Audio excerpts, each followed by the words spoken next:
Gara-gara kesabaran Tuhan, apa yang terjadi saudaraku?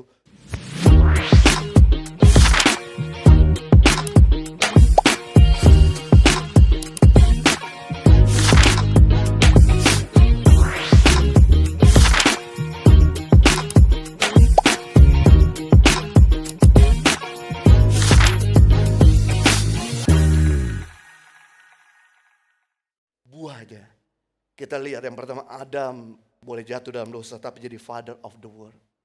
Bapa dari semua manusia di muka bumi ini.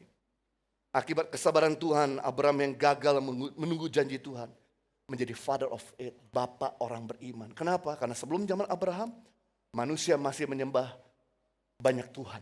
Agamanya pagan.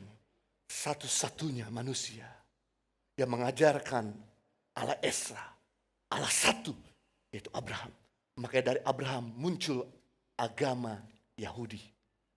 Satu Allah. Muncul agama Kristen. Satu Tuhan. Muncul agama Muslim. Satu Tuhan. Sebelum zaman Abraham, manusia menyembah banyak Tuhan. Tapi setelah zaman Abraham, manusia menyembah satu Tuhan. Makanya disebut Bapa orang beriman. Walaupun dia gagal menunggu janji Tuhan. Berikutnya, Yakub tukang tipu.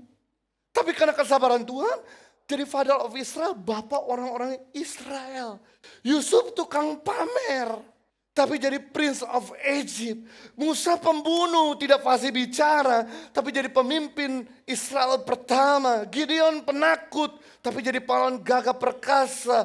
Simpson bermain-main dalam dosa, tapi jadi penakluk bangsa Filistin. Daud penjina dan pembunuh, tapi jadi orang yang berkenan di hati Tuhan. Petrus menyangkal Tuhan 3 kali, tapi jadi pengkhotbah besar dan pemimpin rasul-rasul. Yohanes preman, rasul tapi menjadi rasul yang paling dikasihi. Saul pembunuh, tapi jadi Paulus penulis dari separuh kitab Perjanjian Baru. Hei, kalau Tuhan tidak sabar, tidak ada orang-orang itu.